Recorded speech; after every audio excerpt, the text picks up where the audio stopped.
So growth is good. I think we would all agree that that's normally assumed. But the problem is when growth happens in the wrong place. In our own health, you can think about cancer cells. You can think about all kinds of different things that affect your health negatively when growth happens where it shouldn't. And I think that happens a lot of time in business as well. When we grow the wrong areas of the business, or we look at the wrong metrics, or at the growth of the wrong thing as a positive, we can actually sabotage our businesses, all while feeling like we're getting ahead. And by the time we realize it, it's too late. So we're going to take a look at that and more today on The Daily Dance.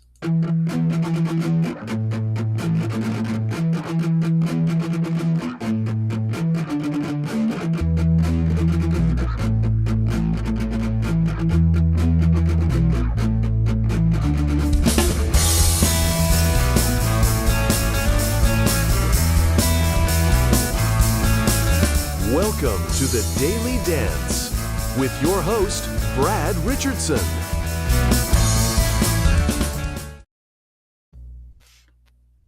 Hello, everybody. Welcome back to The Daily Dance. Glad to have you here.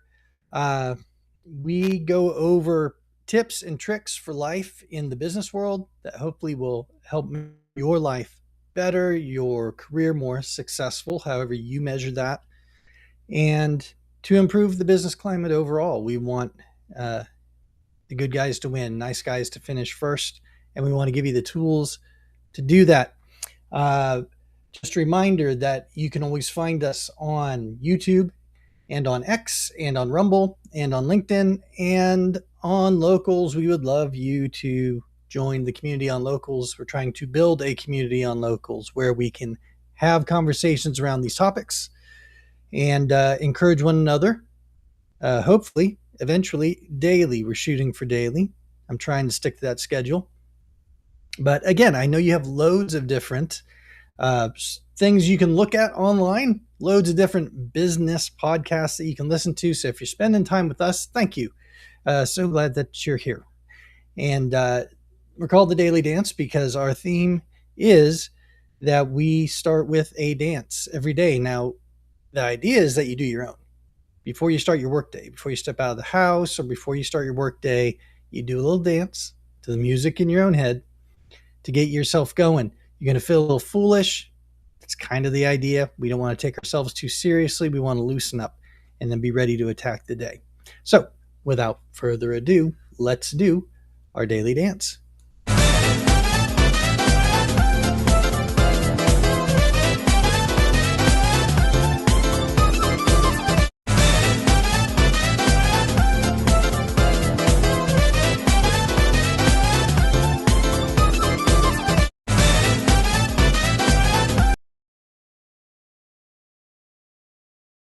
Alrighty, there we go. Well, here we are again. I'm going to revisit a subject that I love, and it's something that I'm working into the book that I'm working on that will release soon, I hope. And it's this idea of that we grow in business, we grow the wrong things, and those end up creating a burden and a friction in our operation as we start to get bigger, as we start to scale. And I'm going to take a moment here to remind everyone, if you're not familiar with discussions of businesses scaling, it gets overlooked that building a business to scale also means you're building it not just to grow, but to be able to shrink when necessary. It's building a business in a way that it can adapt to the different market conditions. And if you need to grow fast, you can do that efficiently, but also that you're building it in a way that if you need to cut back, you can do that in an efficient and fairly painless manner as well. Okay, so that's extra. That's not our subject today per se, but it is related. So we'll mention that. So today, when less is more, we're going to be talking about Moore's Law. Moore's Law, and I had, I'll call him Mr. Moore, I had his name right here as we were prepping for all this, and somehow it escapes me. But he's a gentleman. Well, and maybe this is a good time to go ahead and bring up. I only have a few graphics today, um, but I think this will help me out. Um, and actually, no, I was confusing Moore's law with Brooks' law because there we go. I had the right graphic, and it wasn't even Moore. It's Brooks' law. There we go. I'm going to take a moment right now just to state for those of you that come to this show late, this show is a continual work in progress. This is evidence. um, and it's the first time, however, that I've swapped like that. I was talking about Brooks' law. I got Moore's law in my head, and so we end up with those graphics that now mean absolutely nothing. But let's go ahead because I do want to talk about Brooks' law. Okay. And Brooks' law is this. Brooks' law, back in the 70s, I believe. Fred Brooks, there he is, and he was talking about development. He was talking about programming, and how when you add more people to a late project, you add more devs to a late project, how it takes longer. It's not just that you don't get gains, but it ends up taking longer. And it's a fascinating thought to me because when I read that, and here I can give you the chart a little bit more up close and personal. When you add those people, the fact that it doesn't just you're not getting the increase that you'd hoped, but it can actually bog you down even more. And in my mind, I kind of related it to when you're flooding your engine, right? When you're trying to get more power out of your engine, your underpowered engine, and so you step on the gas and it just bogs down, right? And maybe you've never driven anything that is underpowered enough to experience that joy, but I have, and it made me realize that we see this actually throughout our organizations. It isn't just with development teams, I don't think. I think it is actually with business in general, because our main inclination is to go ahead and increase manpower when we want to move faster and when we want to accelerate. And obviously there's some logic to that that can make sense, but the question has to be, are we growing the right thing? Are we growing the right thing? Yeah, because when we add people to our teams, that is looked at, it usually is looked at, if I'm a manager and I'm building out my team and I get more and more people reporting to me, I feel like it increases my profile, right? It increases my status in others' eyes, maybe. It communicates to me that I'm being trusted with more. Yes. So it's viewed as a good thing. And look, we're growing. And I've had people at points in my career working with me, in their mind, trying to help me because they were proposing things that would grow my IT team. And I would be fighting against it somewhat because I didn't think it was the best decision. And they talked to me in the side of, hey, we're trying to help you. We're trying to build your career here, help you build a department. And I've seen that over and over again, and especially in IT, but I think it happens across the board where the goal becomes, just as an owner or a CEO, as his goal is to grow the company, we just feel the need to do that in miniature, right? And so we take that mindset with us into our sphere and we start trying to grow our department. And we do want to grow our productivity. We want to be more productive, but we need to cut that connection in our minds between growing productivity and adding more people. Sometimes yes, but sometimes no.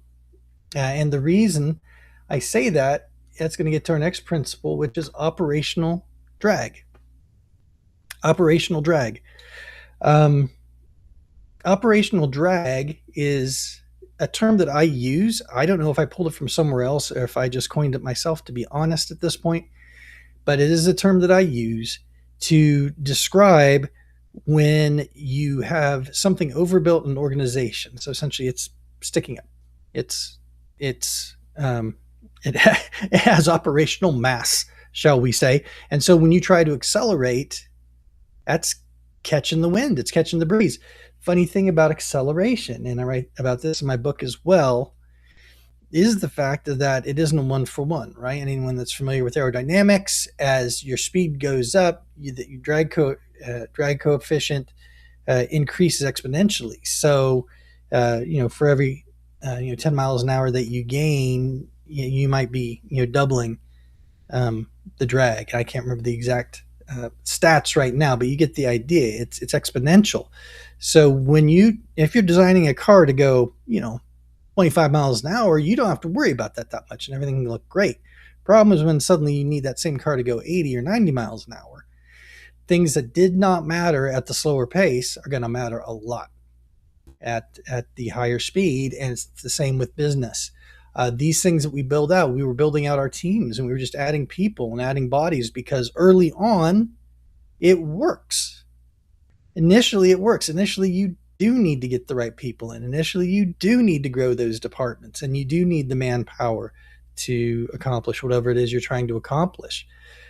And then suddenly, when you try to scale past a certain point, it collapses. You lose efficiencies. And I've seen companies do this over and over again. There will be a limit. There will be a ceiling to where they grow and then contract and grow and contract, and everybody's left scratching their heads about it. I think this is at least part of the answer, is Brooks' law, and the fact that which obviously there have been studies done on now, and you can look it up, that when you add people past a certain point, it actually makes you go in reverse. It slows you down instead of speeding you up. Okay.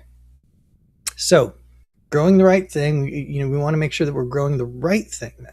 We want to grow productivity. We want to grow output, whether that means more people or not. And you see where I'm going with that. There are ways to increase efficiency and grow output without adding people. And we're going to get to that. So operational drag, the point is to avoid this operational drag so that you're built to scale. And let me say one thing right here, that I think every business should build to scale, because to me, it is just building the business properly from the beginning, because you don't necessarily know how big your business is going to grow and what it's going to go through. So building to scale to me isn't about just anticipating huge growth and, we want to build this up fast and have an exit plan and all that. I'm not about that. If you watch this podcast at all, I'm not about that. I like to build businesses that last. Okay, that benefits everybody far more than those who want to build something up and then just exit out and watch it crash and burn after it's too familiar a story. So I don't want to do that. But this is about flexibility. It's about options. A very flexible and nimble architecture that allows you to, yes, accelerate quickly if you need to and efficiently, but again, also contract if you have to during tough times, and allow you to do it with affecting the fewest amount of jobs and people as possible too. And I think what we're going to talk about enables that. So if you're growing the right thing, you're going to avoid operational drag. And then this is how we do that. You optimize before you accelerate. Optimize before you accelerate. So when you're just starting a business is the time to be thinking optimization and building things efficiently and to scale. Because then you won't have to go back and rework things. The benefit of that compounds. Here's something else that compounds the other way. Because if you built it first, built to scale at first, then you don't have to do that again later. And that's rework that you avoid. And so now your efficiency gains even more. And this isn't about being overly idealistic as though you have to see into the future. This is just about adhering to basic principles of how you can build your business. Now, loads of things that you can go out and get loads of books that will tell you exactly how to do this. Just most people don't want to take the time to do it. Most people aren't patient enough, don't have the discipline. It is going to mean more work up front. You're going to have to work even harder.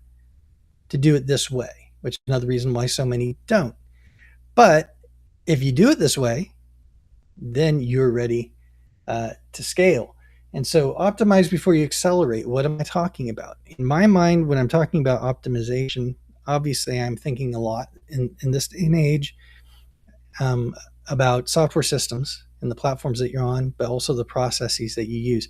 So a lot of the things that consultants end up being brought in on later at various junctures, when you have a big software project coming up, an ERP project, or there's a merger that's going to happen, you end up having to focus on documentation, your standard operating procedures, make sure everything's documented, and viable documentation too. My gosh, documentation that's actually up to date, kept up to date. You have a system for keeping it up to date. It needs to be simple. It needs to be accessible. These things need to be not. You don't need to overthink them. Just keep things simple is a huge rule at this point, so that the systems will be maintainable and doable. So that you have a documentation system from the beginning and document everything. And as processes change, update, make it a requirement, a hard and fast requirement that documentation has to be updated, and build in time for that to happen. So when you're looking at new projects, when you're looking at people's work days, you need to figure in the time for the documentation as well. This all needs to be factored in. And then your software platform. Pick a software platform that will scale with you, that can grow with you. I love Odoo. If you may not have ever heard of it, but it is a open source platform that you can call it an ERP. It's far more than that. It's a comprehensive platform that can do almost everything that you need in your business, especially when you're starting out, at a basic level for a reasonable price that you pay per user, so you can scale up as you add users, you scale down. It's customizable, right? And there may be other platforms that you prefer, but that's the type of platform that you want. That's the type of platform that you need. Something that is going to allow you to do what you need to do right now and then grow with you. A word of, I was going to say caution. How about a word of encouragement? A word of encouragement here to be careful about trying to get the perfect software out the gate. You want software that's effective, okay? That's effective to do what you need it to do now, and that it's customizable enough that you can tweak it as your business grows, as you come up with your own way of doing business, and you want to take those processes and you want to bake them into your software. Yes, you want a platform that's going to allow you to do that. But starting out, you don't need to have that from the get-go. You need something that's going to allow you to do the basics and then grow as you go. And if you do that, and this is so important, that's the other problem. This sounds simple enough, right? And maybe you're sitting there going, yeah, we know that. Okay, then why does hardly anybody succeed at doing this? I think it's because everyone is so busy to get on to the next thing, and it just becomes boring grunt work to make so much of this happen. And many times our executive teams, they have so many big picture things to focus on that these things are not given the attention with regard to enforcement. There needs to be a way, that's the third pillar of this. There needs to be a way to enforce using your processes and systems from the get-go, because part of the problem is what you want to get talented people in. They're going to have their own way of doing things, and you're tempted to accommodate them because you want to be able to bring them on and kind of let them go. May I suggest it is far better to have already decided on a centralized platform and way you're going to work things. Be upfront with your new hires that those are the platforms, or that is the platform that you're going to use, but it's going to be built out together as a team.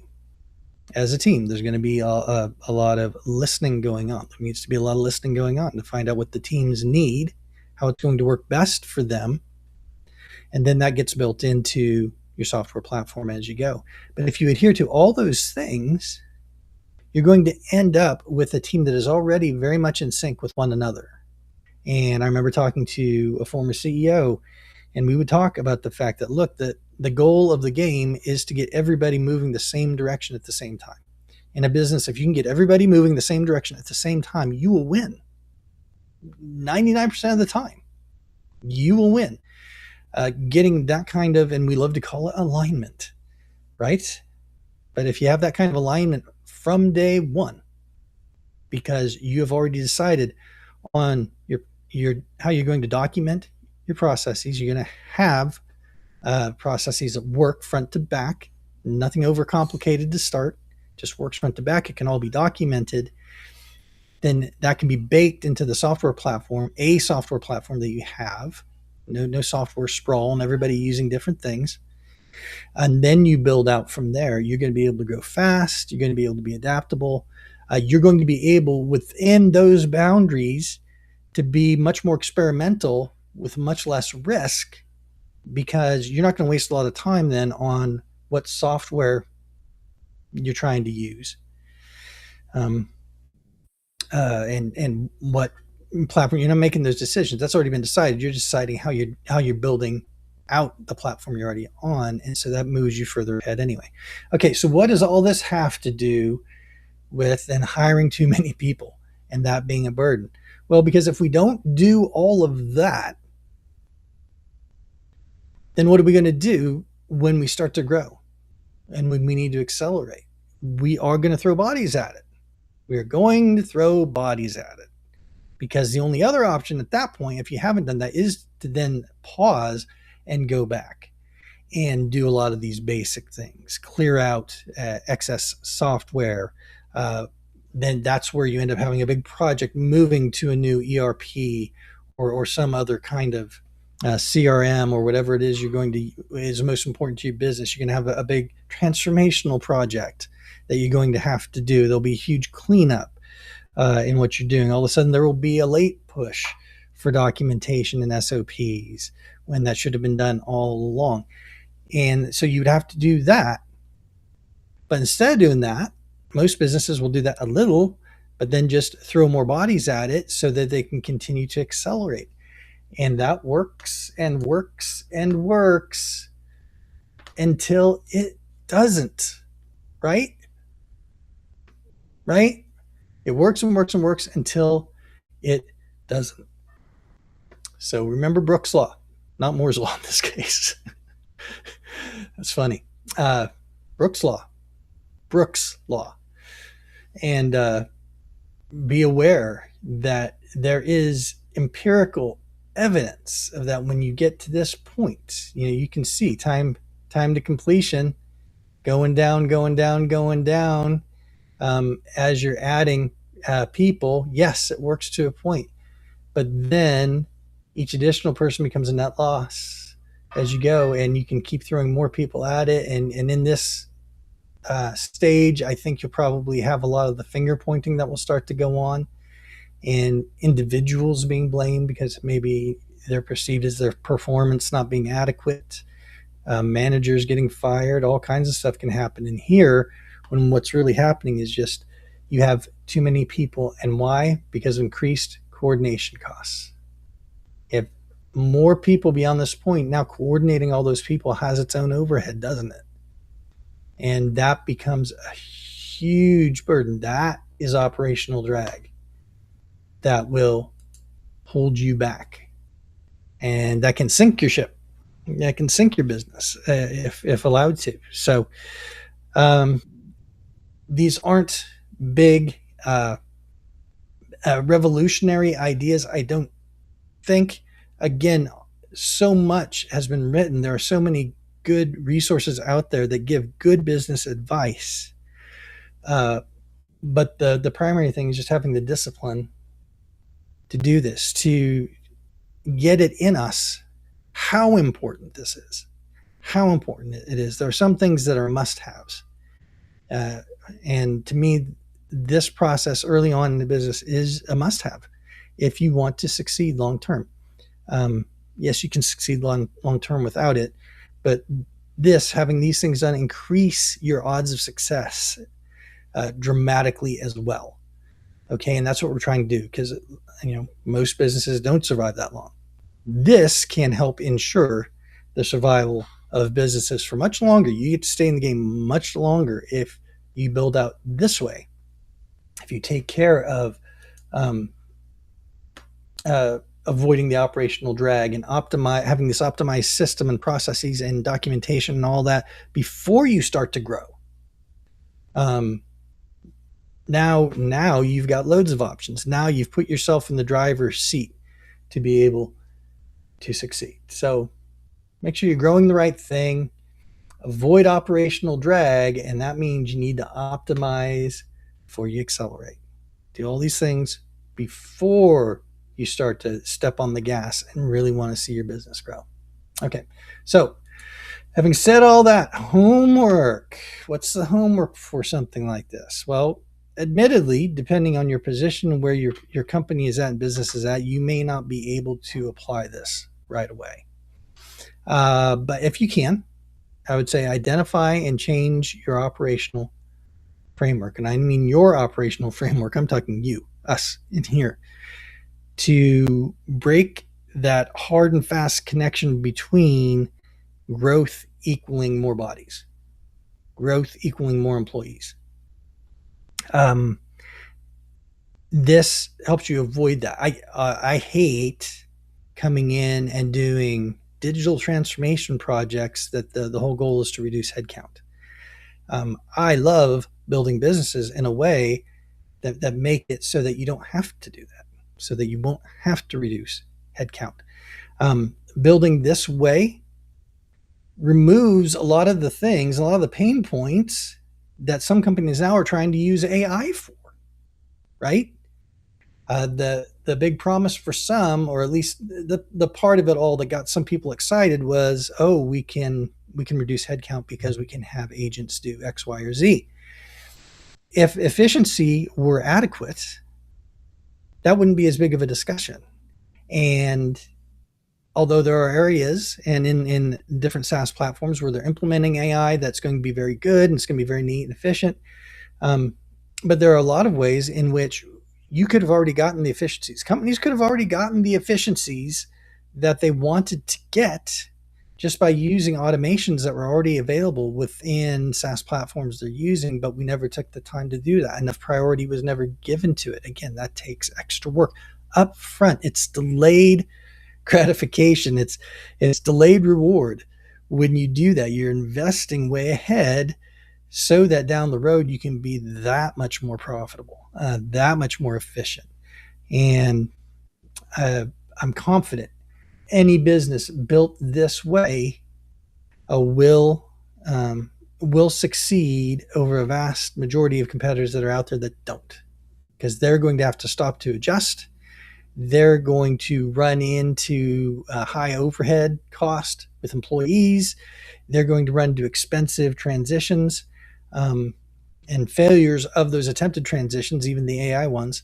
And you're going to be able to keep plugging on, and you're just going to ramp up because you already did your work at the beginning of it all. So that's it for today. So identify and change your operational framework. Change your mindset so that you're not just thinking, extra growth, we need more speed, we're going to throw more bodies at it. Again, understand at some level, at some point, that does work. I'm not saying never. I'm just saying, but we need to get out of the mindset that that's always the case, that the solution is always throw more bodies at it. A lot of other solutions that you can explore first have to do with efficiency and optimization, and you will do much better. So anyway, so that's what I've got for today. Thanks so much for watching, for taking the time.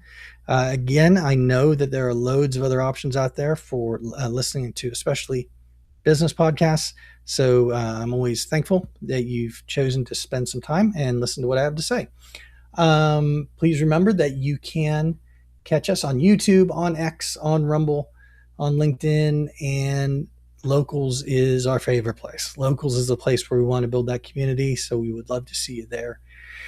And as always, our goal is to help the nice guys finish first, good guys to win, not just the loudest voice to carry the day in your meeting rooms, but the best voice, the best answers, the best way of doing business. Those people, that you people who are trying to do things the right way and to do right by those around you and those that you work for, that we want you to win and be very successful. So thanks again for tuning in.